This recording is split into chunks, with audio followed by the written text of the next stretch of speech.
All right, shalom, shalom. First and foremost, we're going to give all praises, honor, and glory to Yahweh Bashem, Yahweh Shai, Bashem, Rakakwadash.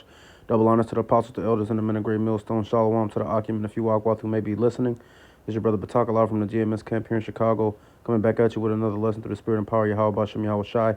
Lord willing, this is going to be a quick, edifying lesson. All right, and the title of this lesson is that, pride come before destruction. All right, and, you know that the Lord is getting ready to destroy this place. And when I say this place, I'm talking about America in particular, but overall, this entire beast system and Esau's entire society, the world over. The Lord is going to come back and take this society down, destroy America, put these Edomites and other heathens in captivity, and establish the kingdom of Yahweh Bashem Yahweh Shai. But it's happening, and it's going to happen soon, because the pride of this place is at an all-time high, and it just gets more and greater every day. All right, so we're going to get to these precepts. Lord willing, be edifying. It's Proverbs 16:4.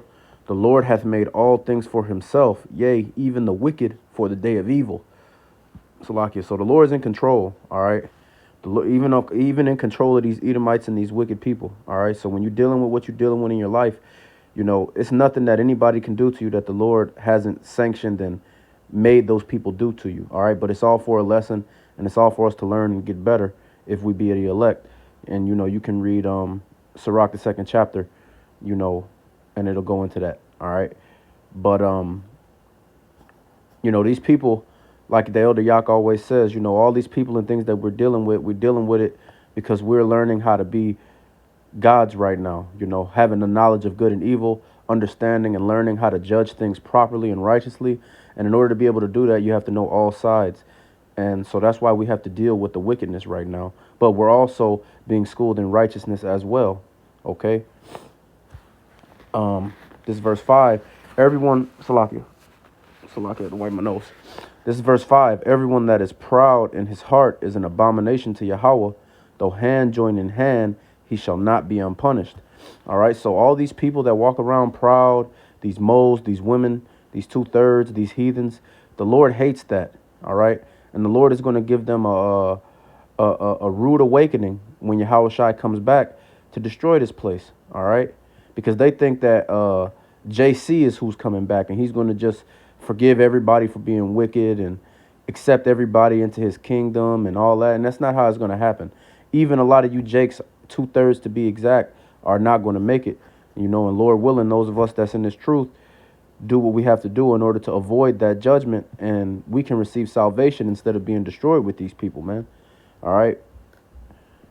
But we're going to get to the next precept. And that's another thing too, no matter how much these people agree and tell each other that what they're doing is right and joined hand in hand to come against the Lord, they're all going to perish and be destroyed. It doesn't matter, what they think, all right, or how they feel or what they think is going on. All right, I'm going to jump down to Proverbs 16:18. Pride goeth before destruction, and a haughty spirit before a fall.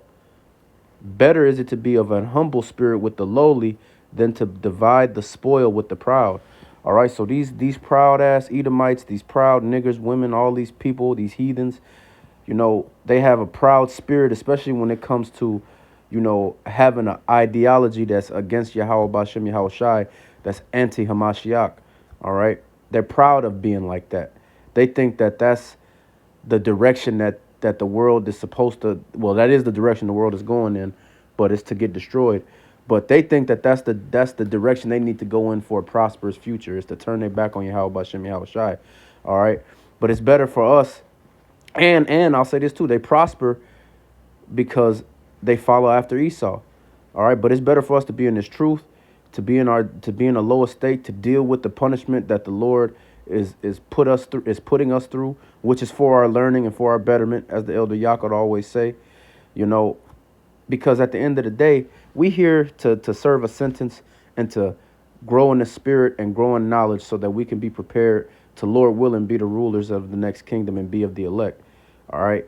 These people that's in the world, whether it be you heathens ain't got no part, but if it be these 2/3 that's in the world, instead of dealing with the punishment that they dealing with, and going through the process of growing in the spirit and growing in understanding to become worthy of a position of rulership in the next kingdom, they want to figure out how they can make it now. They want to divide the spoils with the proud, which is, they want to go and break bread with Esau, sell out to Esau so that they can live deliciously on this side, which really is not possible. Even if you get a lot of money or have a lot of money, like these so-called famous Jakes show that they have or whatever, because I don't believe that they actually are liquid, meaning that they don't have real wealth. They just are given things for the job that they do. But nonetheless, whatever they got, Esau has that all in control, and you have to constantly do more and more wicked shit to be able to continue to have access to the things that you sold out for. And as soon as you don't do what Esau wants you to do, they'll take those things away and they'll destroy you, both, in the eye of public opinion and, all the way to taking your life, man. All right. Salakia for rambling. We're going to get to the next one. This Obadiah chapter 1 and verse 3. The pride of thy heart, Salakia, the pride of thine heart hath deceived thee, thou that dwellest in the cleft of the rock, whose habitation is high, that saith in his heart, who shall bring me down to the ground? All right. And this is talking about Esau. And this is how these Edomites feel, man. And really, this is how, because, Sirach, the 10th chapter, talks about, as the judge is, so are the people. And as the ruler is, so are the people, roughly paraphrasing. Or Salakia, as the judge is, so are his officers. And as the ruler is, so are the people, roughly paraphrasing, Salakia.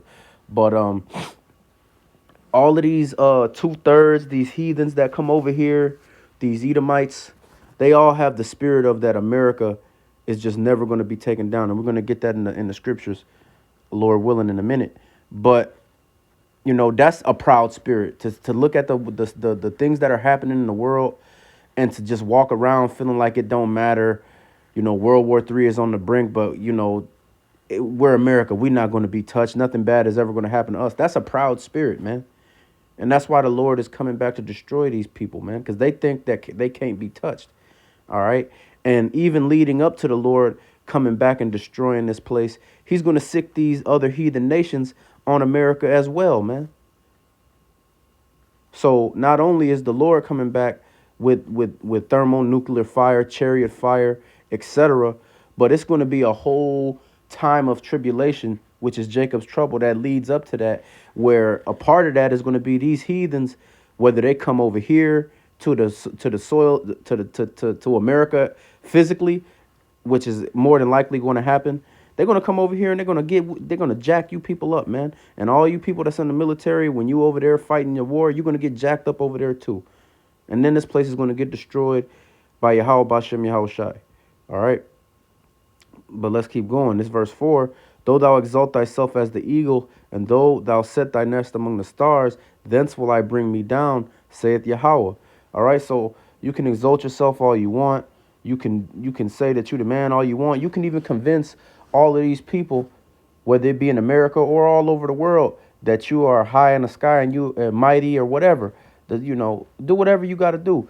The Lord's still going to come back and destroy you all the same, man.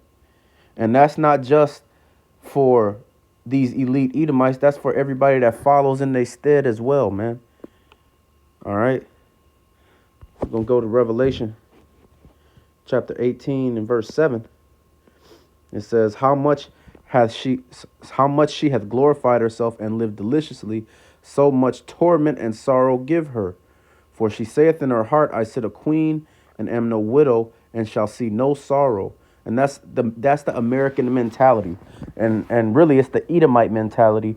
But, as the scriptures say, Esau is the one in charge of this society. Since Esau is in charge of this society, all the people that are underneath his rule follow after him. All right. Like I said, Sirach, the 10th chapter. These people really don't think nothing is ever going to happen to America and that America's just always going to be on top. Nobody's ever going to come over here and destroy this place like America has went and destroyed so many places all over the earth. All right. But guess what?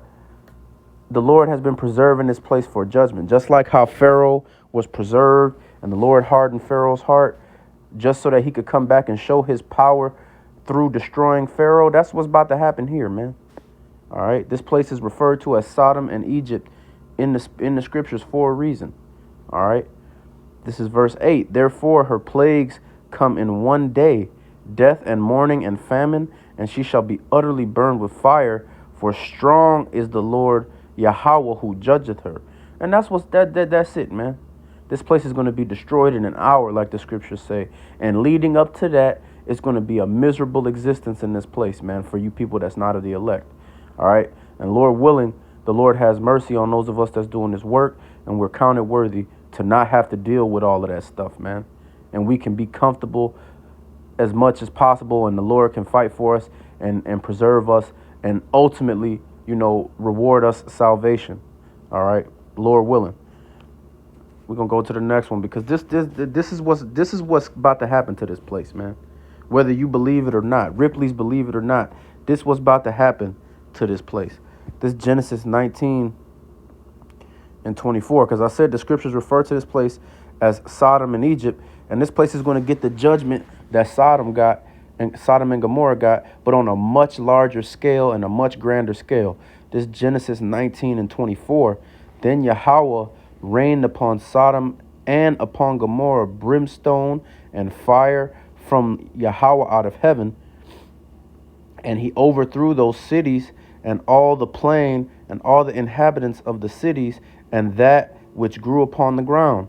All right. So the Lord destroyed Sodom and Gomorrah for the abominations and the vile things that they was doing over there.